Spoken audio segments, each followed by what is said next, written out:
When I finally got the keys to the little stone cottage, I felt like I'd stolen a small planet.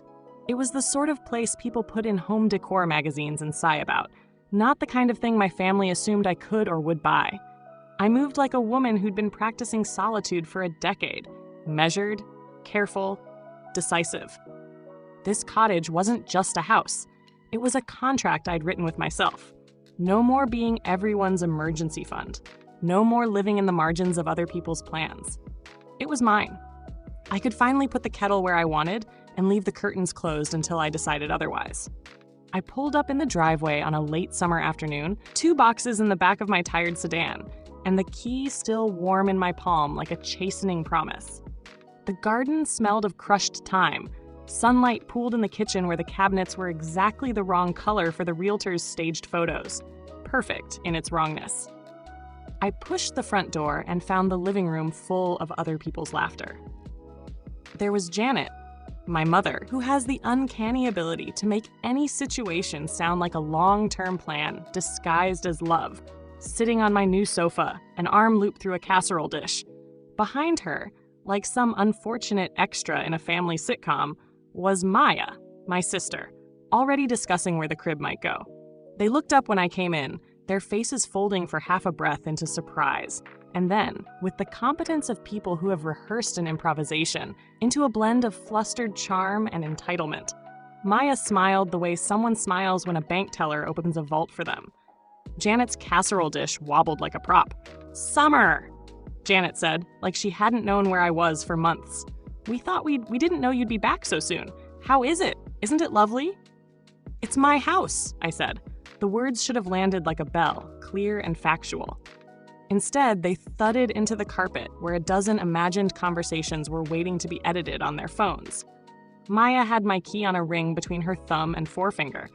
She showed it to me like a magician displaying a rabbit. "We copied it a while ago," she said, casual as weather. "You know, just in case. Kids' schedules, it'll be easier if we had a spare." Her mouth was smiling, her eyes were not. Janet added with the sort of warmth that fogs a mirror, "We can help you with the upstairs. We'll just take the back room and convert it for the kids. We can move the old cedar chest to the garage. You'll have the kitchen and the study." All the air left my chest, the way it does when you realize a bank account has been drained or a confidence betrayed. A slow, stupid vacuum. The cottage wasn't a spare to them. It had been, apparently, a rehearsal space for their future. I should have been calm. I had rehearsed a speech. Measured, calm, containing facts and threats of police if necessary. What came out instead was tighter, small, and bright with anger. "You copied my keys?" I asked. "Yes," Maya said, like she just said, "We might come by next week for dinner." Her voice had the apologetic tone of someone announcing a plan they believed was inevitable. "We already started making lists," Janet said. She produced, with the theatricality of someone reading from a menu, a folded notepad. "Garage for the bikes? Study for us. The windows in the sunroom? We thought the kids would love that." 2 minutes. I gave them 2 minutes to leave. Sometimes the body knows what to do before the mind finishes arguing. I didn't have the luxury of rational negotiation. This cottage was the ledger item where my name alone balanced the scales. The stakes were not furniture. They were the psychological architecture of my life. If I allowed them to colonize it for convenience, I would be back to being the person who opened the door when everyone knocked but never had one to call her own. I watched them gather their things, casserole, a child's shoe that wasn't mine, a game box, and leave as though they had considered my emotions and decided them negotiable. After they left, the house hummed with the placebo calm of cleared rooms. I locked the door twice and sat on the floor among my boxes, the kind of stillness that isn't peace, but a waiting room for the next terrible thing. My hands shook while I scrolled through messages, looking for anything that might be an accident or a misread. Scrolling, I found Maya's post. It had been public, dated 3 weeks before I signed the final papers at the escrow office. The caption was breezy, the kind of entitled optimism she uses to recruit allies. "Big plans. Kids will love the bigger place. Finally enough room for everyone. Can't wait to get the family settled." The photo was of a dinner table. The comments were full of heart emojis and offers to help paint. It hit like discovering your friends have been RSVPing your life without you. My chest tightened again as I opened a new message thread with my father, Robert. I never expected that message. It was a short one, and it was a mistake. As if he had typed to Maya and realized too late his thumbs had betrayed him. "Don't worry," the message read. "She'll give in. She always does." That little line, a sentence that had been casually tossed to the side like a dish towel, ignited a kind of white-hot clarity.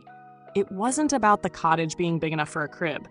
It was about an entire script my family had written where my independence was merely a pause before the inevitable help. Betrayal is a particular flavor of grief. Not for death, but for a version of yourself that believed family was protection. I thought of every time I'd lent money and had been praised for being so generous, every time I'd canceled plans to watch someone else's children, every time I'd been the person who bent like a flexible ruler until my own corners were gone. They had used affection as currency and assumed I'd be the ATM. I started to inventory what they had taken besides my keys: time, the narrative of who I was allowed to be, and the assumption that my boundaries were temporary decorative pieces. The cottage was the last ledger item standing under my name, and I could feel them already dividing it into checkboxes. That night, I did the small, incensurable things of someone who has been thrown a line and refuses to be hauled in. I changed the locks. I wrote up a list of every key I'd ever handed out and where it had gone. I backed up my emails. I took photographs of the rooms with timestamps embedded in my phone. Quiet, small acts that felt like armor. The adrenaline didn't leave. It sat with me like an insistent guest, reminding me that comfort would have to be earned, not assumed. I slept on the couch that first night, not because I couldn't climb to the bed, but because I needed to stay where the noise of the house felt honest. When my phone lit up with another family group chat ping, a single line of cheerful messages about what color to paint their room, I screenshot it and sent it to myself with the caption, "Do not forget." I was awake before dawn. The yard was a cold, gray hush, and inside, the cottage smelled faintly of someone else's coffee. The grief was still there, a small, bitter internment, but under it, a clear pulse. This house was the boundary line. I had drawn it, and if they wanted to cross it, they would have to do more than assume. Part 1 ends here with the discovery and the first small acts of defense. I had two realities in my hands: their conviction that I would bend, and the stubborn, furious knowledge that I wouldn't. The next step was to turn those small defenses into an actual plan.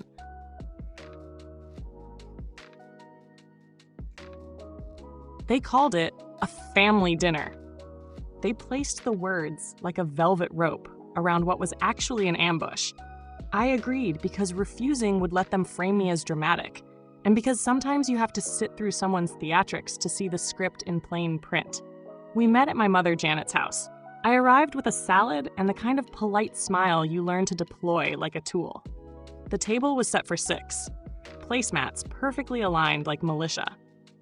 My father, Robert, presided like an embarrassed mayor. Maya didn't hide the pace at which she had been rehearsing the lines, the tilt of her head when she spoke about helping, and the earnest, practiced sympathy she reserved for people who needed changing. They told me they loved me. They told me how proud they were that I'd bought the cottage. They told me this in the same breath as they told me the plan. "We thought the best move," Janet said, placing a napkin down like a gavel, "would be for us to all live together. It'll be easier for the kids' summer. A 5-bedroom place. Everyone together. Think of the savings." Maya, soothing, had already set up a slideshow on her phone. Floor plans for a house that did not bear my name, a gallery of sofas and bunk beds, a numbered list of who would get which closet. She kept using "we" as if I were an idea they'd already included. "So," Robert chimed with that paternal shrug that equals coercion in their dialect, "you sell the cottage. We'll co-sign if you need help for a down payment. We've already called your bank. They were very helpful. We thought we could move the garage stuff, the bikes, and the cedar chest. The kids get the back bedroom. It's practical." They had, in fact, called my bank. They had, in fact, started itemizing furniture. The only surprise was the competence of their audacity. Maya slid across an email thread on her phone where someone claiming to be me thanked a bank officer. The message was clean. The wording sounded like me from someone who'd spent a decade learning my cadences. They'd even penciled in dates for escrow and a timeline for painting. I remember that evening, something soft and animal in me stopped asking questions and started counting. I counted all the times I'd been told, "We know what's best," and how often my consent had been cataloged as a formality. I counted the ways people who loved you can also plot around you like your empty space to be filled. I refused. I refused in a voice that was small, then found volume. "You contacted my bank without my permission?" I asked. "You planned renovations for a house I haven't bought? You acted like I was a placeholder?" Maya's expression flickered. Janet's smile set like cement. "We're just being practical," Janet said. "You can't live alone forever." "We already did the math," Maya said. "It's better for the kids. You always want to help. This is helping." I left the dinner with a plate of uneaten roast and a clearer sense of the ledger. They'd been preparing for this without me, and they'd pre-spent the grace they thought I would hand over. That's when the campaign started. It's almost quaint to call it a campaign, like it has marching bands and leaflets. Actually, it smelled more like the slow, corrosive work of someone who thinks persistence is permission. Step 1, social media. Maya posted a curated version of the dinner. Photos of Janet arranging napkins and Robert laughing, with captions about family unity, and about how Summer is so generous, always thinking of everyone. The comments were a parade of sympathizers, friends, extended family, a few church folks. The algorithm, opportunistic and literal, started steering people to the narrative. Summer, the hero who would surely give up the cottage. I watched strangers I used to swim with in childhood pools weigh in on my life like amateur judges. Step 2, enlist the church. It was slow and efficient. A cousin who was on the church board mentioned that practical Christian community sometimes meant communal living. A few members whom I had known as people who brought casseroles began to approach me at services with helpful suggestions and thinly veiled shock at my obstinacy. They asked if I had considered sacrificing for the family, as if sacrifice were a dessert laid out for public consumption. Step 3, administrative sabotage. I got a letter from my HOA accusing me of modifications to the property I had never made, an ornamental trellis allegedly erected without permit, a claim of noise complaints tied to suspicious activity. My mortgage statements, which had always arrived at my mailbox, suddenly turned into a scavenger hunt. A misdirected statement here, an email bounce there. At one point, I received a forwarded email showing an address change request that bore my name. Someone, I didn't yet know who, had used the fact that I'm a trusting person who returns calls to create openings and then exploit them. There's a kind of sick arithmetic to these assaults. Small inconveniences stacked until they resemble inevitabilities. The aim wasn't legal victory at first. It was exhausting me into acquiescence. But I'm not a person who cedes the last line without a fight. I tightened seams. I cut their access to the digital scaffolding they'd relied on. I changed passwords to accounts they knew. Birthday knowledge-based security questions were suddenly useless. I set up two-factor authentication. With an app, no one could peer over a shoulder to click approve. I signed up for credit monitoring and froze what I could freeze. I called the bank and had them annotate my file. Customer concerned about unauthorized contact. I printed out statements and sent them to an email address I controlled. I also legalized paranoia. I installed security cameras, little black eyes on the eaves and porch, and managed them like a nervous theater director, scrubbing through footage and embedding timestamps into files. I used the cameras to create a habit. Check the footage in the morning and at night. Archive suspicious activity. Keep a log. The cameras were ugly and practical, the way armor always looks. The cameras caught things. I learned to trust the grainy, unromantic truth of pixels. One night, the driveway filled with the bulky silhouette of an SUV. Maya's Bronco, the one with the faded bumper sticker about family first, idled under the porch light for 40 minutes. Shadows shifted in the windows. There were doors opening and closing in the grainy night. I called out, not to them, but to the people inside me who were waiting for me to cave. The country air tasted like pennies.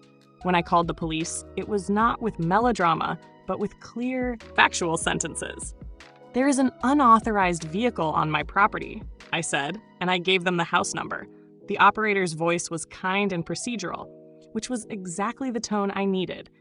I had documented prior incidents on the cameras, and I told the dispatcher where to find the footage if they needed it. Within an hour, patrol lights pooled across my lawn like a strange blue tide. The officers were polite, efficient, and understanding in ways my family had not been. Maya and 2 others were escorted off the property.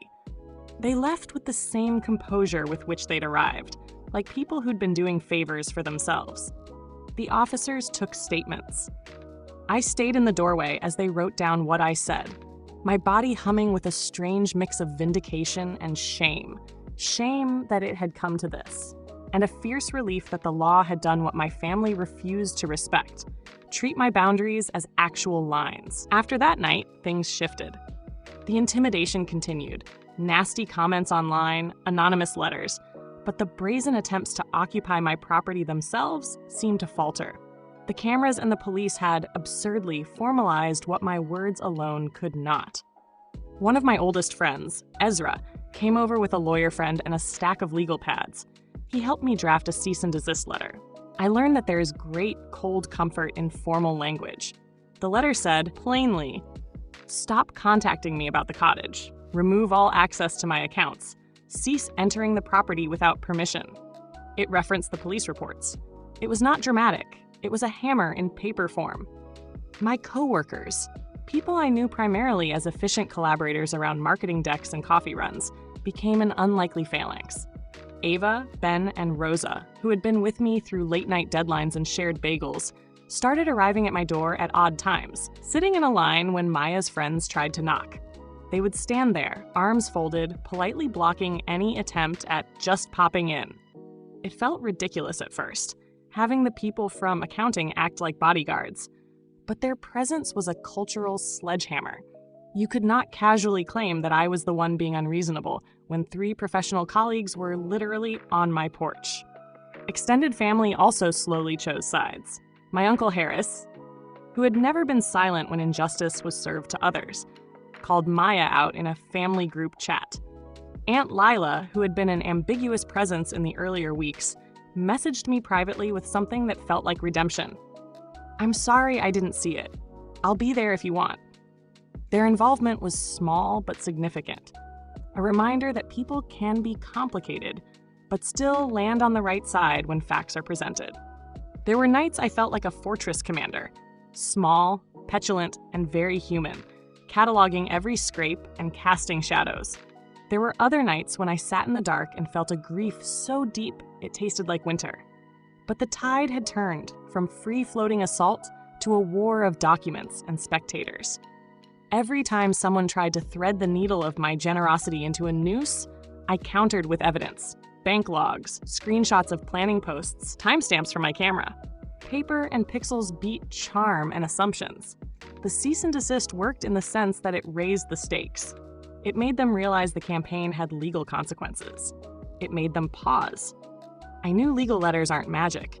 They're just a different kind of muscle. But muscles, when tensed, stop opportunists in their tracks. Part 2 closes on a quiet, armored day. The SUV was gone. The cameras blinked like sentinels. I had a stack of documents in a folder that felt more potent than any sermon about family duty. My coworkers walked me to the car sometimes, like casual guardians. My friends checked in like nurses. The police had been called. The officers had taken statements. The HOA had been put on notice. I had done everything I could to make sure that if they tried to invade my life again, there would be a record, a trail, and people watching. This is not an ending. It's the fortification before the conclusion. The next confrontations would be the most dangerous, more emotional and more theatrical, because once they realized the legal and social levers were failing, they would try to return to manipulation. Guilt, pie on a windowsill, offers of help that smelled like traps. I learned an important lesson then, one that's both clinical and intimate. Boundaries are not passive lines you draw and forget. They are active practices. You have to enforce them. You have to make allies. You have to document. You have to be boringly persistent in ways that are deeply unglamorous. The cottage stood in the morning light, and it looked like a domestic thing again, instead of a contested map. I still ached. I still had to process betrayal and the way people you love can devalue your autonomy. But I felt steadier, like someone who had finally learned not to hand the rope to people who'd already decided to tie knots. They tried the oldest trick in the emotional playbook, dessert as diplomacy. It was a soft, late winter afternoon when Janet showed up at my door with a cherry pie balanced in a lacy towel, steam rising in polite curls. The pie looked like the apology she had practiced in her head for months. Perfectly domed, a lattice top that suggested effort, a smell that could make grown people confess petty crimes. She presented it like an offering to a goddess she assumed would be mollified. "Thought you might like company," she said, as if the weeks of planning, the copied keys, and the SUV outside my house had been minor scheduling errors. "We miss you. We can make this work for everyone. Just talk to us." The pie was a prop. The conversation was not a negotiation. I had rehearsed this scene a dozen ways with Ezra and the lawyer, but rehearsals don't keep your hands from trembling on the real stage. I wrapped my fingers around the dish and felt ridiculous, and finally, gloriously calm. "I'm moving to Arizona," I said. The sentence hung there like a ceiling lamp. Janet blinked slowly, the way people do when the script they thought they had is unexpectedly underlined. "I accepted a job in Phoenix. I'm selling the cottage." You could see the pivot work in her face. First disbelief, then bargaining, then the scrape of old patterns trying to reassert themselves. "But," we thought, she started, and then stilled because I had pulled the rug out from under the entire plot they had been drafting without me. I put the pie down on the kitchen island, but I didn't offer any. It felt petty to refuse food, and it felt necessary. Food is how they proposed to redeem decisions they had already made. This was not a communal event where crumbs could fix betrayal. "I'm selling it because it's mine," I said. "I saved for it, I closed on it, and I'm the one who's going to decide what it becomes. I'm also selling it because I'm done being treated like a place to park other people's demands." Janet's mouth made the small, tired smile of someone who had been taught that love is eminent possession. Maya stood behind her, arms crossed in a posture that tried to read as protective, but looked instead like a practiced stencil. Robert hovered, hands in pockets, looking like a man whose map had been redrawn. Then I did the thing I had been building toward since the first time I found Maya's key on her keyring. I opened my laptop. I started with the things that are hard to deny when they sit on a screen, the Facebook post from 3 weeks before closing. Maya's breezy photograph of a table with the caption about the bigger place, the screenshot of my father's message, "She'll give in. She always does." I played video from the security cameras, low-resolution, grainy glory that showed Maya's SUV idling on my driveway after midnight, a timestamp that matched an HOA complaint they'd filed. I scrolled through emails that weren't supposed to exist, a message thread where a bank manager was CC'd in a conversation about down payments, a forwarded email that had my name signed in a tone that sounded like me but wasn't. I watched faces change as reality, rendered in time-stamped pixels and dated posts unspooled. People who had once nodded politely now squinted at the screen, as if the images might be a trick of the light. My cousin, who had joked about communal kitchens at last year's barbecue, folded his arms and asked, "Why would you do that without telling her?" Aunt Lila's hand flew to her mouth. Some reactions were immediate and corrective. Uncle Harris, short, blunt, and allergic to politeness when it covers harm, stood up and said plainly, "This is manipulation." The room shifted. A few church members who had been circling the narrative of sacrifice cleared their throats and stopped offering advice. A neighbor who had been on the fence about my family's rumors leaned forward and said she'd seen the SUV on the driveway more than once. Of course, not everyone repented on the spot. Janet's defenses were the sort that decades of being the director of family stories had honed. Explanation, then minimization, then an attempt to fold the facts into a new story where she was the long-suffering martyr acting for the children's best interests. Maya tried a softer angle. "We only wanted what was best for the kids." Robert tried to make it neat with, "We were thinking long-term."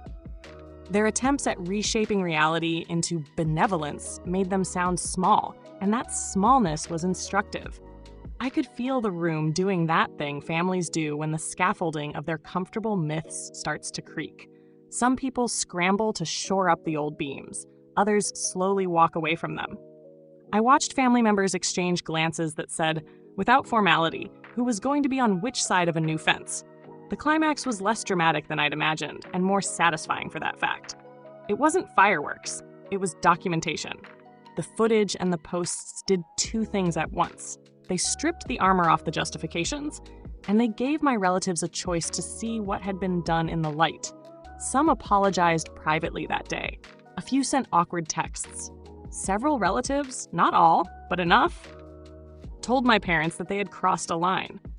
That publicness was my revenge in the clearest sense, not malicious sabotage, but refusal to be erased and the small, surgical exposing of the plan they'd made at my expense. I hadn't set out to humiliate them. I had intended to stop them. But when people construct narratives that depend on someone's compliance, the exposure of that plot is a kind of consequence. The garden of decorum they'd planted got trampled, and their social capital wilted in front of their neighbors. Reputation, it turned out, is more fragile than casseroles. There was one final exchange that I remember because it was quiet and inevitable. Janet, who had been fond of theatrical pleas, finally asked, "Aren't you worried about us? About the kids?" That was a real question. Maybe honest, maybe performance. I looked at her and felt neither cruelty nor pity. I felt the steady, surprising thing that has its own gravity. I had room in me for both love and for self-defense. "I'm worried about you," I said. "I'm worried you'll think coercion is love. I'm worried you'll keep assuming my consent is an asset. But I'm not worried about us the way you mean it.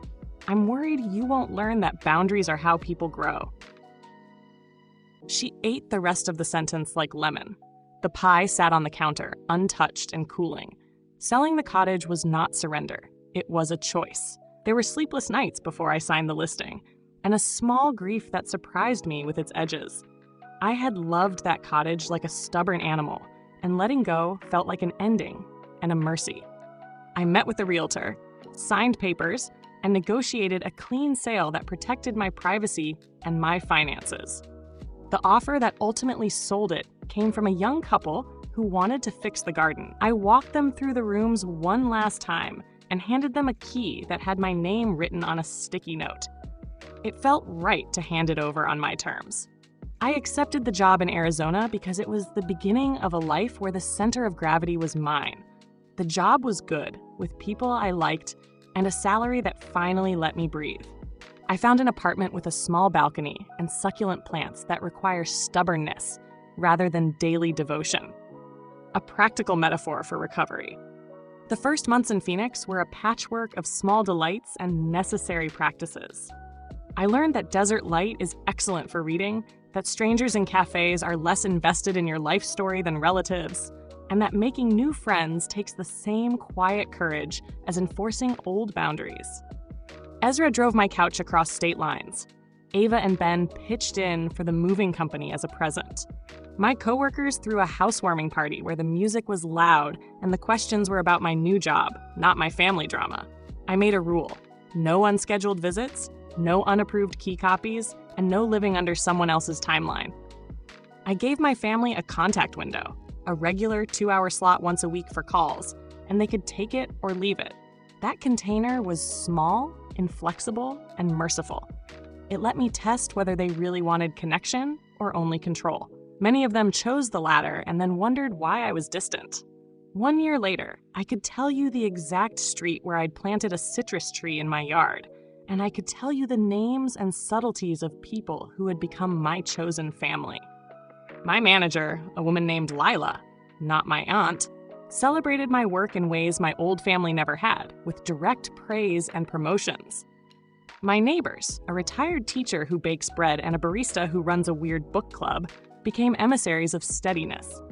Aunt Lila and Uncle Harris showed up when invited and were gentle allies. Maya texted on birthdays. We have a relationship now that fits into careful boxes and not into the open plan architecture she'd once proposed for my life. Legally and practically, I fortified my position. The locks stayed changed. Passwords stayed private. The cease and desist letter remained a document I could brandish in case of future trespass. There were no dramatic lawsuits, nothing cinematic. Instead, there was a quieter victory. I had built a life where I could make decisions without people presuming my permission.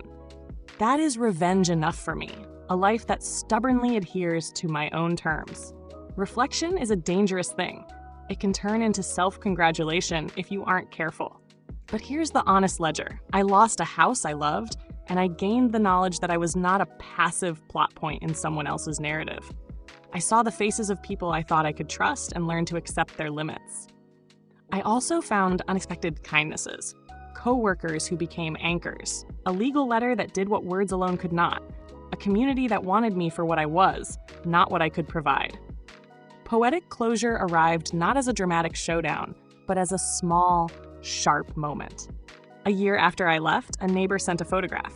The cottage from across the street, the garden blooming under new hands. The caption, "New life, same light." For a second, I felt the old, complicated ache, a memory that sat with me like a fossil. Then I smiled. The cottage was serving someone else's dreams now, and mine were no less real for the fact they had started somewhere else. If there is a moral, it's not a sermon. It's a fact of human economies. People will trade your agency for convenience if you let them. The antidote isn't vengeance in the cinematic sense. It's persistent boundary work, evidence, and the sometimes tedious business of refusing to be rewired into someone else's plan. Justice, in my case, was not a courtroom victory, but a social and personal rectification. The truth on a screen, the police reports, the letters, the people who chose to see what had happened and called it by its name. Sometimes, late at night on my balcony, a warm wind comes up from the city and smells faintly of citrus and barbecue. I drink tea, and I think of pies. I think of how easy it would have been to take Janet's offering and let the story continue. I think about how much gentler the world is when you don't hand people the rope and tell them to tie. My revenge was simple. I lived. I sold on my terms, I moved on my terms, and I left them in the exact state they'd created for themselves. Exposed, needing to reckon with what they'd done. That consequence was kinder than cruelty. It was honest. It allowed me to keep my dignity and let them keep their choices. Years from now, if anyone asks, I'll say I let the facts do the heavy lifting. Facts, after all, are patient enforcers. And so I cook my own meals now. I choose my own curtains. I keep the extra key where only I can find it. The center of my small orbit is still me, and that is more than enough.